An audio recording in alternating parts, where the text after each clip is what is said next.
Hello everyone. तो आज की वीडियो में हम basically reaction with axis AgNO3 का कॉन्सेप्ट देखेंगे। तो लास्ट वीडियो में हमने वर्नर थ्योरी पढ़ा था, ठीक है। तो वर्नर थ्योरी में जो हमारा कॉन्सेप्ट है वो हमारा बेसिकली प्राइमरी वैलेंसी और सेकेंडरी वैलेंसी का है। प्राइमरी वैलेंसी हमारी ऑक्सीडेशन नंबर को रिप्रेजेंट करती है और सेकेंडरी वैलेंसी हमारी कोऑर्डिनेशन नंबर को। अब यहाँ पे जो हमने लास्ट वीडियो में बात की थी वर्नर थ्योरी में कोऑर्डिनेशन नंबर की, तो इस वाले कॉन्सेप्ट में भी आपको कोऑर्डिनेशन नंबर की रिक्वायरमेंट पड़ रही होगी, ठीक है। और बेसिकली हमारी जो आने वाले कॉन्सेप्ट हैं VBT हो गया, CFT हो गया, तो वहाँ पे हमको कोऑर्डिनेशन नंबर चेक करके जो है बेसिकली हाइब्रिडाइजेशन की वैल्यू निकाल रहे होते हैं, ठीक है। तो इसमें जैसे कि यहाँ पे हमारा कोऑर्डिनेशन यहाँ पे हमारा कॉम्प्लेक्स है CONH3 6Cl3।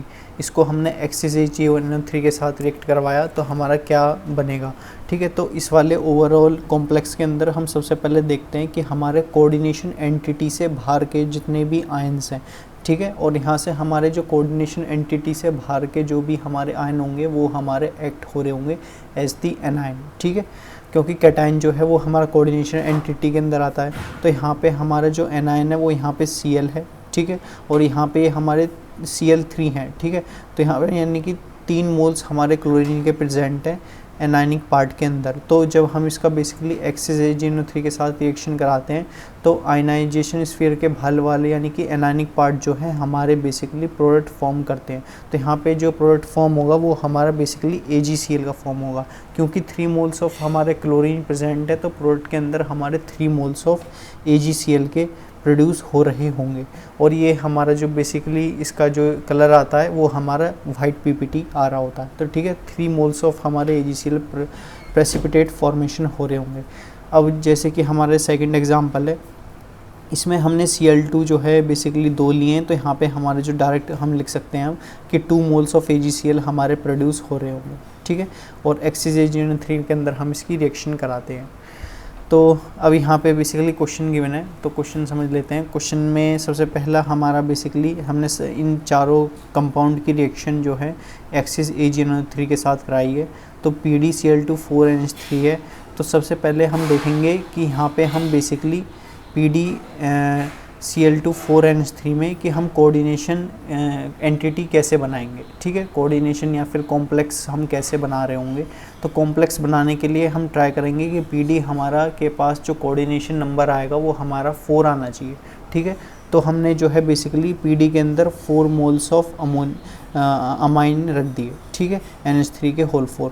और यहाँ पे भी आपको ध्यान रखना है कि जब भी हम कोऑर्डिनेशन एंटिटी या फिर कोऑर्डिनेशन स्फीयर फॉर्म करते हैं तो वहाँ पे हमारे बेसिकली अंदर जो हमारे बेसिकली मेटल या फिर कैटायन के साथ जो पार्ट वाले हैं वहाँ पे हमारे बेसिकली लिगेंड जा रहे होते हैं। एनायनिक हमारा कभी भी जो है बेसिकली क्या ना है कोऑर्डिनेशन एंटिटी के अंदर नहीं जाता है, ठीक है। तो यहाँ पे हमारे NH3 एक्ट हो रहे होंगे एज द लिगेंड। तो यहाँ पे हमारे 4 मोल्स ऑफ अमाइन PD के साथ फॉर्मेशन होंगे। अब यहाँ पे हम इसकी रिएक्शन करा देते हैं एक्सिस AgNO3 के साथ। तो वही हमारे AgCl का मोल्स फॉर्म्ड होगा, लेकिन अब हमको यहाँ पे देखना है कि कितने मोल्स ऑफ हमारे AgCl फॉर्म्ड होंगे, क्योंकि हमारे Cl2 जो हैं वो हमारे 2 हैं, ठीक है। तो यहाँ पे 2 मोल्स ऑफ AgCl हमारे प्रेसिपिटेट फॉर्म्ड हो रहे होंगे। अब सेकंड वाले पार्ट में भी हमने बेसिकली बस ये हमने जो कैटायन वाला पार्ट है वो चेंज किया है, निकल लिया है यहाँ पे। अब यहाँ पे जो वाटर है, वाटर हमारा एक्ट होता है एज दी लिगेंड, ठीक है। वाटर हमारा लिगेंड है, तो यहाँ पे हमारा NiH2O होल 6 बन रहा होगा और Cl2 हमारा बाहर चला जाएगा। तो एक्सिस AgNO के साथ रिएक्शन कराने पे हमारे 2 मोल्स ऑफ AgCl फॉर्म्ड हो जाएंगे, ठीक है। अब नेक्स्ट क्वेश्चन के अंदर हमारे PtCl4 2HCl है, ठीक है। तो यहाँ पे हम सबसे पहले यहाँ पे कॉन्सेप्ट आता है कि कोऑर्डिनेशन नंबर 4 फॉर्म्ड होने का, ठीक है। तो कोऑर्डिनेशन नंबर 4 हमारा फॉर्म्ड तब होगा जब हमारे 2HCl बाहर हो रहे होंगे।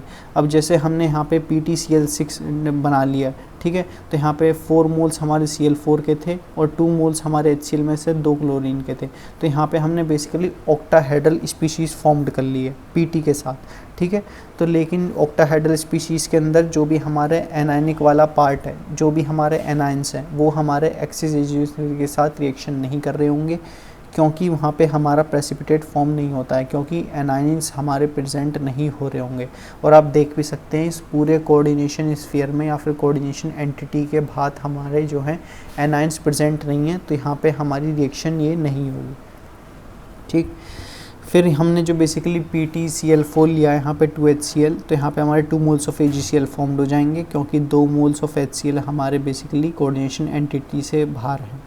फिर नेक्स्ट क्वेश्चन है हमारा PtCl2 2NH3। ठीक है, तो यहाँ पे हमारा जो बेसिकली टारगेट रहता है, जैसा मैंने आपको बता दिया कि कोऑर्डिनेशन नंबर हमारा 4 फॉर्मेशन करने का टारगेट रहता है, यानी हमको एक ऐसा कॉम्प्लेक्स या फिर कोऑर्डिनेशन एंटिटी बनानी है जो फुलफ़िल कर रही हो कोऑर्डिनेशन नंबर 4 की वैल्यू को। तो कोऑर्डिनेशन नंबर 4 की वैल्यू हमारी तभी फुलफ़िल होगी यहाँ पे जब हम Pt के साथ Cl2 और NH3 होल ट्वाइस ले लेंगे। अब यहाँ पे हम बेसिकली Cl2 बाहर नहीं ले सकते, क्योंकि यदि हम Cl2 बाहर ले लेते हैं और PtNH3 होल ट्वाइस बनाते हैं, तब इसका जो कोऑर्डिनेशन नंबर आ रहा होगा वो हमारा 2 आएगा। ठीक है, तो हमारा कोऑर्डिनेशन का टारगेट रहता है या तो हमारा बेसिकली कोऑर्डिनेशन नंबर की वैल्यू हमारी 4 होनी चाहिए या फिर 6 होनी चाहिए। ठीक है, तो 2 कोऑर्डिनेशन नंबर हमारी नहीं फॉर्म्ड हो सकती। तो यहाँ पे हमारा जो ये वाला कंपाउंड है ये हमारे AgCl के मोल्स HCl3 पर रिएक्शन नहीं करेगा और AgCl के मोल्स यहाँ पे हमारे फॉर्म नहीं हो रहे होंगे। ठीक है, तो अब बात कर लेते हैं नेक्स्ट क्वेश्चन की। ठीक है, तो क्वेश्चन में हमको यहाँ पे कंडक्टिविटी ऑफ द कंपाउंड्स बतानी है कि हमारी कंडक्टिविटी ऑफ कंपाउंड्स क्या हो रही होगी और किसकी ज़्यादा कंडक्टिविटी आएगी। तो कंडक्टिविटी ऑफ जो कंपाउंड है वो हमारी डिपेंड होती है कितने नंबर ऑफ हमारे आयंस प्रेजेंट हैं। अब आयन से हमारा मतलब है कि हमारे बेसिकली वहाँ उसमें एनायन और कैटायन दोनों ही हमारे प्रेजेंट होने चाहिए। तो फर्स्ट वाले कंपाउंड में आप देख सकते हैं यहाँ पे 3 मोल्स ऑफ एनायन है हमारे क्लोरीन के, और यहाँ पे हमारा 1 मोल है हमारा कोऑर्डिनेशन एंटिटी का। ठीक है, तो यहाँ पे इसके ऊपर पॉजिटिव चार्ज आएगा, इसके ऊपर नेगेटिव, तो यहाँ पे हमारे एनायन प्लस कैटायन मिलके जो है कोऑर्डिनेशन नंबर 4 फॉर्म्ड कर लेंगे। इसके देख ले तो एक हमारा हो जाएगा ये वाला कोऑर्डिनेशन एंटिटी और 2 मोल्स ऑफ क्लोरीन के हो जाएंगे, तो 3 मोल्स ऑफ हमारी बेसिकली यहाँ पे कोऑर्डिनेशन नंबर आ जाएगा। और यहाँ पे हमारे 2 कोऑर्डिनेशन आ जाएगा, 1 क्लोरीन का और 1 कोऑर्डिनेशन एंटिटी का। अब जो कंडक्टिविटी है वो उसकी ज़्यादा होगी जहाँ पे हमारे ज़्यादा नंबर्स ऑफ आयंस प्रोड्यूस हो रहे हैं। ठीक है, तो यहाँ पे हमारे 4 मोल्स ऑफ आयन हैं, तो इसकी कंडक्टिविटी हमारी ज़्यादा हो जाएगी, फिर इसकी होगी, और फिर लास्ट में COCl2 NH3 होल 4 Cl की हमारी कंडक्टिविटी आ रही होगी। ठीक है, तो ये था regarding concept of the reaction with the axis AgNO3 and the conductivity. अब देख लेते हैं हम बेसिकली नेक्स्ट कॉन्सेप्ट जो है हमारा वैलेंस बैंड थ्योरी। अब वैलेंस बैंड थ्योरी हमको क्या रिप्रेजेंट करती है वो देख लेते हैं। तो वैलेंस बैंड थ्योरी हमको रिप्रेजेंट करती है कि हमारी जो बेसिकली कोऑर्डिनेशन एंटिटी या फिर कोऑर्डिनेशन स्फीयर है, कॉम्प्लेक्स जो भी है, ठीक है, उसकी ज्योमेट्री हमारी कैसी आ रही होगी। अब ज्योमेट्री हम डिटरमाइन करते हैं with the help of the hybridization. तो यदि हमको हाइब्रिडाइजेशन मालूम है तो उससे हम ज्योमेट्री की वैल्यू को फाइंड आउट कर सकते हैं। ठीक है, तो इसमें बेसिकली यहाँ पे हमारे जब CN मतलब कोऑर्डिनेशन नंबर 4 होगा तब हमारी हाइब्रिडाइजेशन sp3 और dsp2 हो सकती है। ठीक है, तो इसमें आप देख भी सकते हैं sp3 के अंदर कोऑर्डिनेशन 4 कैसे आएगा। तीन ऑर्बिटल्स हमारी p की ऑक्यूपाई हैं, 1s की, तो कोऑर्डिनेशन नंबर 4 आ जाएगा। सिमिलरली dsp2 में 2 ऑर्बिटल हमारी p की ऑक्यूपाई हैं, 1s की है और 1d की है। ठीक है, तो 2 + 1 + 1 ये हमारा कोऑर्डिनेशन नंबर 4 आ जाएगा। अब इनकी ज्योमेट्री जो है जिसकी भी हाइब्रिडाइजेशन sp3 होगी तो उसके अंदर टेट्राहेड्रल ज्योमेट्री फॉर्म्ड हो रही होगी, और जिसकी हाइब्रिडाइजेशन dsp2 होगी उसकी स्क्वायर प्लेनर ज्योमेट्री फॉर्म हो रही होगी। फिर नेक्स्ट कॉन्सेप्ट है हमारा कोऑर्डिनेशन नंबर 6 का। तो कोऑर्डिनेशन नंबर 6 में चाहे हमारे पास sp3d2 हो या फिर d2sp3 हो, दोनों ही हाइब्रिडाइजेशन के केस में हमारी ऑक्टाहेड्रल ज्योमेट्री आती है पर्टिकुलर स्पीसीज़ की। ठीक है, तो अब यहाँ पे क्वेश्चन गिवन है। क्वेश्चन में हमारा बेसिकली निकल और साइनाइड होल 4 2- है। ठीक है, तो सबसे पहले हम देखेंगे इसकी ऑक्सीडेशन नंबर कैसे होगी। ऑक्सीडेशन नंबर कैसे निकालते हैं, ऑक्सीडेशन नंबर जिसकी भी निकालनी है उसको हम बेसिकली x सपोज कर लेंगे। CN के ऊपर चार्ज -1 होता है तो -1 × 4 हो जाएगा, -4 = -2, तो -2 + 4 हो जाएगा हमारा +2। तो ऑक्सीडेशन नंबर हमारी x की आ जाएगी +2, और जो x है वो हमारी रिप्रेजेंट हो रही है निकल की ऑक्सीडेशन स्टेट। ठीक है, तो यहाँ से हम कह सकते हैं कि ऑक्सीडेशन नंबर हमारा +2 आ जाएगा। कोऑर्डिनेशन नंबर हम उससे निकालते हैं कि कितने मोल्स ऑफ हमारे कोऑर्डिनेशन एंटिटी के अंदर कितने हमारे लिगेंड्स प्रेजेंट हैं, ठीक है। तो यहाँ पे हमारे साइनाइड के 4 मोल्स प्रेजेंट है, तो इसका कोऑर्डिनेशन नंबर 4 आ जाएगा।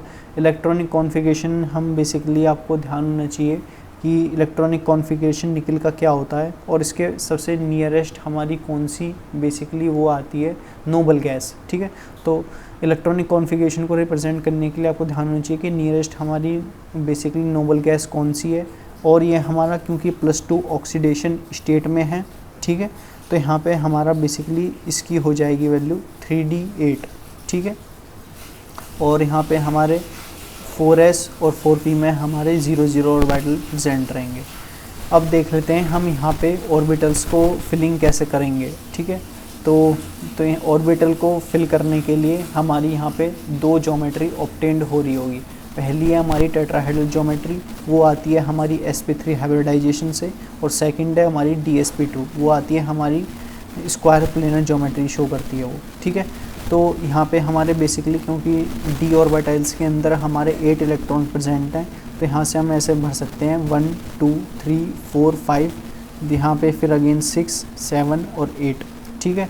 तो अब देख लेते हैं यहाँ पे हमारे बेसिकली अनपेड, तो यहाँ पे हमारी जो वैकेंट ऑर्बिटल्स हैं वो हैं हमारी s और 3p की, ठीक है। तो इसकी हाइब्रिडाइजेशन हो जाएगी sp3, ठीक है। और सेकंड तरीका क्या है हमारे d ऑर्बिटल्स को फिल करने का, कि हम डायरेक्टली पेयरिंग करते हुए चलें। कैसे? 1 2 3 4 5 6 7 8, तो यहाँ पे हमारी एक d ऑर्बिटल भी वैकेंट रहेगी, ठीक है, और s और p हमारी वैकेंट रहेंगी एज इट इज़, ठीक है। तो यहाँ से हमारा dsp2 हाइब्रिडाइजेशन हो जाएगा। ये हमारी ज्योमेट्री शो करेगा स्क्वायर प्लेनर। अब VBT का कॉन्सेप्ट ये है कि यहाँ पे हमको बेसिकली हाइब्रिडाइजेशन हम जो है श्योरिटी नहीं कह पा सकते कि इसकी हाइब्रिडाइजेशन या तो sp3 होगी या फिर dsp2 होगी, ठीक है। तो कोऑर्डिनेशन नंबर तो हम फाइंड आउट कर लेते हैं, लेकिन ज्योमेट्री प्रेडिक्ट करना हमारे लिए वैलेंस बैंड थ्योरी के अंदर डिफ़िकल्ट है, क्योंकि यहाँ पे हमको बेसिकली ये नहीं पता होगा कि कौन सा हमारा लिगेंड जो है वो मेटल के साथ किस टाइप ऑफ बॉन्डिंग में शेयर कर रहा है और वो किस टाइप का हमारा लिगेंड है। ये हमारा जो जिस टाइप का लिगेंड होता है, ये हमारा कॉन्सेप्ट आता है क्रिस्टल फील्ड थ्योरी में, ठीक है। तो जो भी लिगेंड हमारा स्ट्रॉन्ग होता है वो इजीली पेयर अप कर लेता है, और जो हमारा लिगेंड वीक होता है वो हमारा पेयरिंग नहीं कर पाता। इस वाले केसेस की बात कर ले तो यहाँ पे हमारी पेयरिंग हुई है, और इसका जो रियल हाइब्रिडाइजेशन आएगा वो आएगा dsp2, ज्योमेट्री आ जाएगी स्क्वायर प्लेनर, क्योंकि यहाँ पे हमने जो है बेसिकली इसको एक्स्ट्रा इन्फॉर्मेशन ये प्रोवाइड की है वैलेंस बैंड थ्योरी के अंदर, कि ये वाला जो हमारा बेसिकली कंपाउंड है ये हमारा डायमैग्नेटिक है, ठीक है। तो डायमैग्नेटिक में क्या होता है, डायमैग्नेटिक में हमारे नंबर ऑफ़ अनपेयर्ड इलेक्ट्रॉन जो हैं वो हमारे 0 होते हैं, ठीक है। तो ऑल इलेक्ट्रॉन हमारे पेयर्ड होते हैं, तो यहाँ पे हमारे ऑल इलेक्ट्रॉन पेयर्ड हैं d ऑर्बिटल्स के अंदर। अब वैकेंट जो d ऑर्बिटल्स हैं वो हैं हमारी dsp2, तो इसकी हाइब्रिडाइजेशन हो जाएगी dsp2 और ज्योमेट्री आ जाएगी स्क्वायर प्लेनर, ठीक। और वैसे यहाँ पे आप देख सकते हैं जब आप क्रिस्टल फील्ड थ्योरी पढ़ेंगे कि निकिल CN4 2- जो है, ये CN जो है बेसिकली हमारा किस टाइप का लिगेंड है, ठीक है। तो CN जो है हमारा, जिसको हम कहते हैं साइनाइड, ये हमारा एक तरह का स्ट्रॉन्ग फील्ड लिगेंड है, और स्ट्रॉन्ग फील्ड लिगेंड के केसेस में हम जो है बेसिकली पेयरिंग करवा देते हैं, ठीक है। तो इलेक्ट्रॉन्स की पेयरिंग यहाँ पे हमारी हो रही होगी। नेक्स्ट क्वेश्चन देख लेते हैं VBT का। इसमें हमारा NiCO4 है, तो कोऑर्डिनेशन नंबर आपको पता चल गया, यहाँ पे हमारा 4 आएगा। ऑक्सीडेशन नंबर जो है हमारी ऑक्सीडेशन स्टेट को रिप्रेजेंट करता है, क्योंकि हमारा COST कैसा है, बेसिकली ये हमारा न्यूट्रल लिगेंड है, इसके ऊपर चार्ज हमारा 0 है, तो ऑक्सीडेशन स्टेट भी इसकी 0 आ रही होगी, ठीक है। इलेक्ट्रॉनिक कॉन्फ़िगरेशन हो जाएगा हमारा 3D8 4s2 4p0, ठीक है। अब लास्ट वाले क्वेश्चन में क्या किया था, लास्ट वाले क्वेश्चन में हमारी ऑक्सीडेशन स्टेट +2 आ रही थी, तो वहाँ पे हमने निकल के जो 4s2 के ऑर्बिटल्स हैं वो 3D8 में डाल दिए थे, ठीक है। तो यहाँ से हमने बेसिकली s ऑर्बिटल वैकेंट कर दी थी, तो यहाँ पे हमारी s ऑर्बिटल वैकेंट नहीं होगी, 3D8 4s2 हो जाएगी। अब यहाँ से हमारी बात आती है फिलिंग करने की, हम इलेक्ट्रॉन ऑर्बिटल्स के अंदर इलेक्ट्रॉन को फिल कैसे करेंगे, ठीक है।